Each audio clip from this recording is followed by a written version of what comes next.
guys, I'm Brittany. And I'm Roman from What's Up and Where. And today we're shooting at Turcotte Data and Design. Hope you enjoy the show.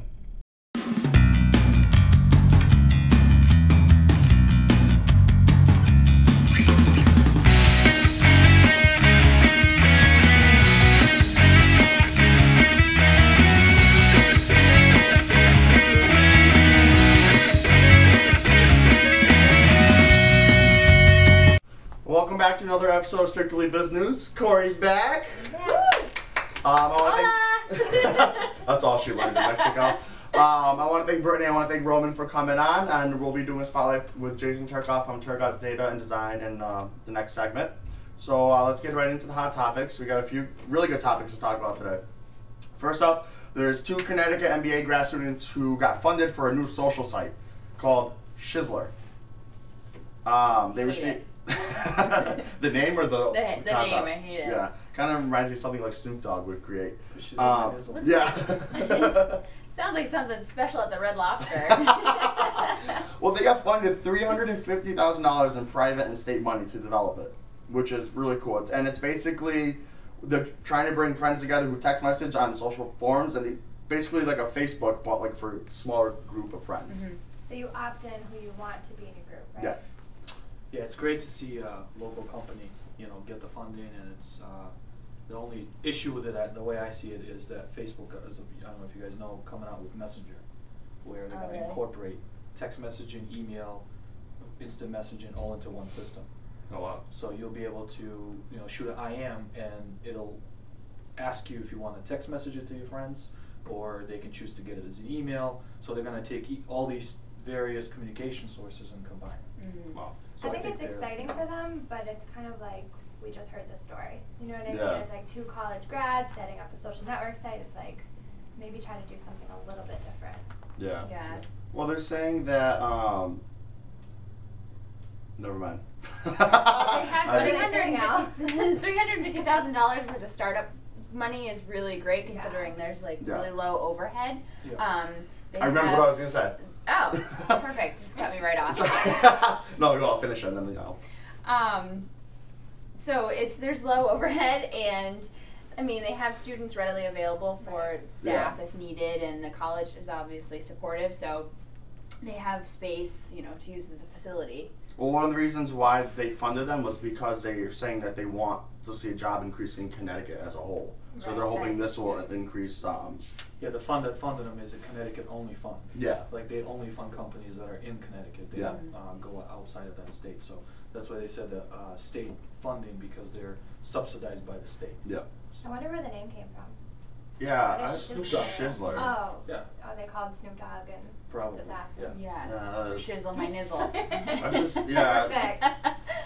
Next up, Shibbelli Enterprise Center in Springfield offers 2 new programs to support startups. One of them is conference rooms that startups can use at no cost up to 4 times a year. So if they want to have meetings, do presentations for potential clients instead of doing it at home or wherever their office is, they get to use our conference room for free up to 4 times.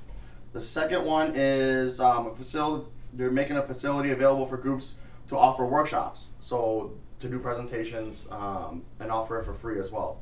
I think this is going to be good for especially the startup community in this area, in the Pioneer Valley, for them to go in and use it. Yeah, I think it's great. I think it's great to see. I myself can testify that that's one of the hard things with a startup is getting space, having an office, because those things cost a lot of money. Mm-hmm. And Chamber of Commerce in Chicopee has an incubator as well, where you can rent a space, they give you the internet and everything for a couple $100 a month. So yeah, I think Yeah, and they were comparing it because a lot of people like to meet at coffee shops or local places like that, but for the space and if you're giving a presentation, that's not the best location to kind of, and give yourself a good look. And a lot of the times, you seal a deal with, the professionalism of, the presentation, not, leaning over and the coffee spills over the papers. Like that just doesn't look well. Yep. And it wasn't an article. They actually offer cubicles. I think it's like $200 something a month. Like an the offer that has the fax and the copy machine and everything for people who are starting their own business. So that's awesome. if you want more information, you can email incubator@stick.edu, or you can call the Enterprise Center at 755-6112, area code 413. Next up, Borders is closing down 200 of its 642 stores, including the Holyoke one and the Manchester, Connecticut one, which are the two closest ones. They're saying that they're losing $2 million a day. That's an incredible amount of money. That's a lot of books. Yeah. They filed Chapter 11 bankruptcy, so they're still going to live. Yeah. They're just going through a reorganization, and they're getting funding from GE Capital, and they're actually getting $550 million from them. So it's not like It's over. right. They're just closing stores. I think it's about 200 is about 30% of their stores. Yeah. Yeah. I think that the biggest problem is brick and mortar is tough to compete with online. Yeah. You look at somebody like Amazon who's got a warehouse somewhere, or they subsidize to all these different little shops to, you know, sell these goods. They don't have a lot of overhead. You know, Ultimate Electronics, as you guys probably know, Yeah. are out after what, 3-4 months. Oh, they're They are? already shut down. They're shutting down. Well, they look They're like a liquidating. mini Best Buy, like the Yeah. colors, Right. everything was just like. And Best Buy's And- not doing all that great. You know, it's like, you know, electronics are one of those things just like books you can get online nowadays. Right. Yeah. Mhm. So, A lot of things are becoming outdated. If you haven't noticed, Barnes & Noble now sells educational games, and they've completely gotten rid of all of their music, didn't their know that. CDs and Wow. everything. So, you know, they are trying to compete with other industries because the music is Like kind of FYE. outdated. well, they're going into what's higher profit. I mean, if you sell a Right. board game for $20, there's some margin in it. Mhm. Yeah. Versus, you know, a disc for $11 that nobody buys because they can just go online and Download get it it. from iTunes. Mhm. You know, Yeah. so. It's, Next topic: fashion brands are using technology for.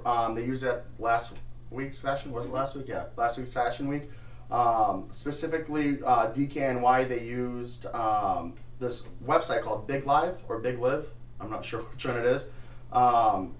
They say they partnered with them, which is a streaming chat room technology. It's basically they're dedicated to bringing business content to the viewers in a socially interactive environment. I checked out the website. It actually is pretty different. I'm not used to it, so I don't know. But it's very. It was good for the fashion show, I guess. I don't know what exactly they said certain items were featured on it, so if people want to go on the site, they can actually see things that were going on in the fashion show, like live. Right, and they said some of the items were also already available online, Mhm. so they could see them there and then immediately purchase them, which is pretty cool. Yeah. Mhm. Because sometimes you see things on the runway or even in magazines, and you're like, I would never be able to find that. Where would I go Right. to find that? So it's cool that it's right there. It's really simple. They're definitely, and there's one company that you actually use iPads to check people in now. They've gone paperless, where instead of, you know, they had those sheets of paper and, you know, to check the Right. list, they actually just had the iPad and you just scroll through and then, which was kind of cool. Yeah, that is cool. I don't know much about fashion, so I don't have a lot of input. All I can say is I've been going to a lot of venture capital events in New York, and it seems like 2 out of 3 startups in New York City are around fashion. Mm-hmm. All right. And a lot of there's some familiar investors that I see from one to the other, and even they're saying that, like, does anyone gonna come out with anything other than fashion? Mhm. You know, it's Mhm. like the social media disrupted games with all the things that Mhm. they've done, and now it looks like they're moving into fashion. So good for them. Let's hear that It's funny that that's the next target. Yeah, That's the I next know. industry for them to It's- target. It seems like there's, you know, unemployment rate is high, obviously, in the whole country. New York is no exception. So a lot of people that are unemployed are sort of looking at how they can disrupt different industries. Yeah. Mhm. You're utilizing, you know, Facebook or Twitter or Mhm. Foursquare, which is, you know, in New York is much more advanced than around here. Yeah. Everybody uses it there, so. Next up, Facebook changing the game of advertising. They introduced a new method of advertising where you can use your friends' tags and status updates, likes, and check-ins. So basically, if you went in and checked in at Starbucks on Facebook, and you know, Starbucks can take that and put an advertising on the sidebar and saying your friend Corey was at Starbucks and create an ad saying, why don't you come? Something along the lines like that. That just changes a lot of things. They're always, I don't know, where do they keep coming up with these ideas? Here's That's what, crazy. what's the, I don't get the big deal because your friends see that anyways. Yeah. If Right. you go and you check in at Starbucks and he's your friend, he sees it anyways. Right. All they're doing is instead of it moving down the wall, Yeah. eventually out of sight, they're capturing it and putting it where it's in front of your friend's eyeballs for a much longer time. And it's right? coming from them instead Right. of Yeah. from you. Like if I'm not your friend, I would never see that. Right. Yeah. So Right. it's not Only like to the it's friend yeah, list. it's only to the friend. So I don't really see a big deal. I think they're just trying. They're gonna do it where I have like 1,200 friends, and I think if like 50 of them happen to be at Starbucks within a week, we'll be like, hey, 50 of your friends went to Starbucks. They must have gotten this. This is our new product kind of thing. Yeah. I think it's kind of invasive in a way because Facebook? It's like, No. Well, this one because it's like, okay, yeah, I went to Starbucks, but what if I was just there with a friend and now all of a sudden I bought a mochaccino, blah blah. You know what I mean? Yeah. Like, what if I don't actually like that? Right. Well, Well, so then don't check in. yeah. I mean, That's when true. you check in, you're basically advertising it to the friends anyways. True. Yeah. And so if you want to keep it private, don't check in. If someone goes to Mardi Gras, don't check in. Yeah, I've seen that a few times where people Well, checked yeah. in, and I'm like, But I do like the fact that it's like at the forefront of your like news feed. I mean, eventually it does go down. Yep. So for them, it's kind of a sales marketing tool Right. to Yeah. say, hey, Starbucks, we're putting you, permanently, well, not permanently, but temporarily Yeah. in front of the users. Yeah, basically Starbucks is paying money to capture that and freeze it, if you will, on Right. the top page Yeah. for all your friends. it's kind of like So- buying space on Google, in a way. Sorta, yeah. Except They can. Well, I don't know how far if they can actually target specific, like not all of Corey's friends, just like certain people or not. I don't know how far into how they're gonna be doing this. Like Right. regionally or demographically. Yeah, exactly. Like hitting all the females. Corey went to Macy's and then target just all the females of Corey's They friends. Will probably pop can up. because Yeah. you can do that with just regular advertising. Yeah. You can go as far as just targeting Springfield and people 18 Mhm. female, Right. So I'm sure that Bottom they line can. is they just hit the tip of the iceberg as far as their marketing potential to monetize Oh, yeah. all that information they have. Exactly. So there'll be more to come. Next up, first time ever, I did a topic and did not let anyone know what it is. Drum roll. All right, so the last topic is Twitter suspending, and this is Corey's favorite topic, Uber Twitter and TwitDroid for policy violations. I don't even know half of the words that you just said. Uber Twitter is like a third-party Twitter for BlackBerry, and TwitDroid is for Android users that use Twitter. They're saying that the companies actually violated policies and trademarks, and that they changed some of the tweets for monetary purposes. I haven't used either of them, so I don't know. But yeah, I don't know, I guess this is a big thing. It was blowing up on my Twitter feed for the past 2 days. I did see the word Uber Twitter a couple times, but I just kind of glanced past it. Yeah. I didn't want to get to know it. No. I'm the only. I think you're the only. Corey's just What like. is the significance of it? Explain. So what? I don't know. I just wanted to talk. Yeah. All right. So on that note, Two thumbs down over here. on that note, we'll be right back with Jason Turcotte from Turcotte Data and Design. Cambridge Credit Counseling is a nonprofit credit and housing counseling agency located right here in Western Massachusetts. Our certified counselors can help you plan to pay off your credit card debt, explore your foreclosure options, and help you understand if a reverse mortgage is right for you. Call us at 1-800-CAMBRIDGE to learn how we can help.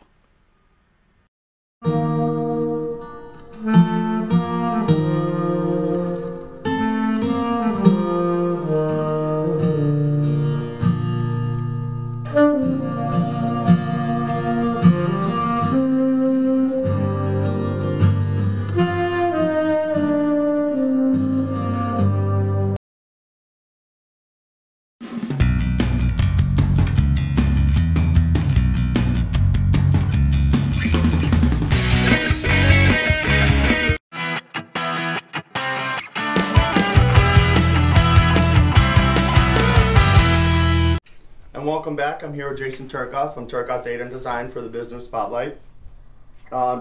Jason, how did the company start? I started Turcotte Data Design in 2005 as I used to work for a software company, and as I worked for them for 5 years as well, helping police officers and firefighters use technology in their line of work. And as I continually worked with those clients, I heard over and over again, I wish that you helped us with our networking infrastructure versus our software. And I've been involved in computers since I've been in fifth grade. It was a long time ago now. So the thoughts got going in my head over and over again is like, I should be doing something on my own. I should be really pursuing my dream of owning my own business. So in 2005, I kind of broke free from where I worked, went off, started my own company, and luckily haven't had to look back since. So what services do you offer? Currently we offer website and graphic design and information technology consulting for businesses and municipalities. So we don't do any residential work. We do stuff for bigger customers or towns and cities. So what makes you different compared to all the other web companies or the IT companies? As much as it's become a cliche, we're really about forming relationships. So one of the things that when I started my business again was people would tell me, I have an IT company come in, they fix my problem, and then they drop an invoice on the desk and they just walk out. Or they treat me like I don't know what I'm talking about and I feel stupid, I don't like calling them. So my goal was to create a business that could work with them, and I'll sit down and show them how to solve their problems, which may cost me a service call in the future, but it's really going to build that relationship between the two of us where when their associates say, oh, I need an IT guy, or I need someone to help me with my website, how are we going to do that? And talk to Jason, he's not out to take all of your money, just some of it to pay his bills, and he's really there to help you. He helped us. That's my goal. Yeah. So you've designed, I went through the site, you designed several sites. Which one's been your favorite website to design?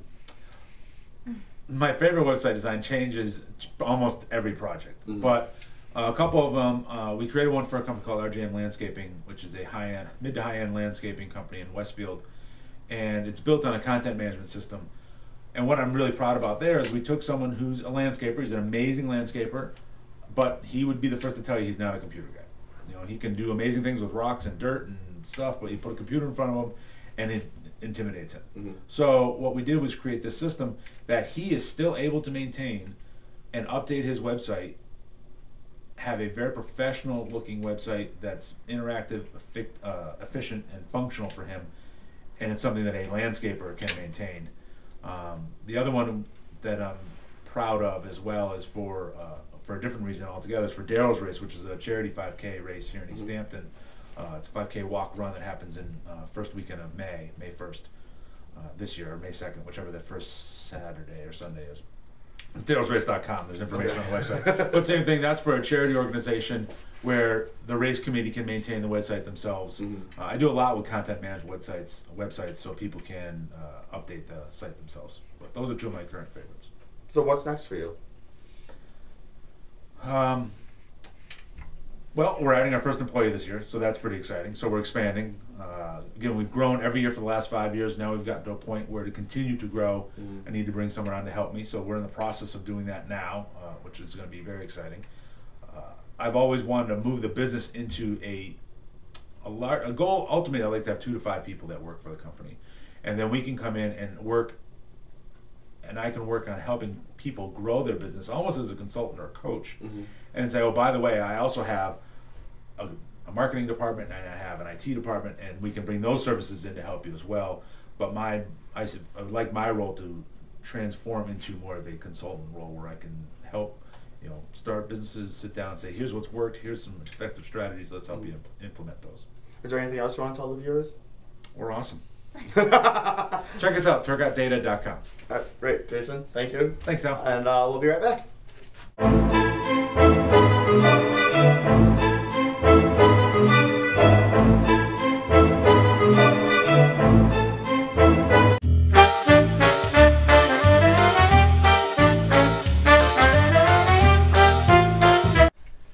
Well, Al, I did a lot of training on my vacation. Did you? Yeah, how many shots did you take? That's a lot of training. No, I was training for our road race. Running from the beach and No, back? I'm just kidding. I wasn't training at all, so I'm really far behind. Don't worry, I wasn't either. Well, I was not on vacation, so.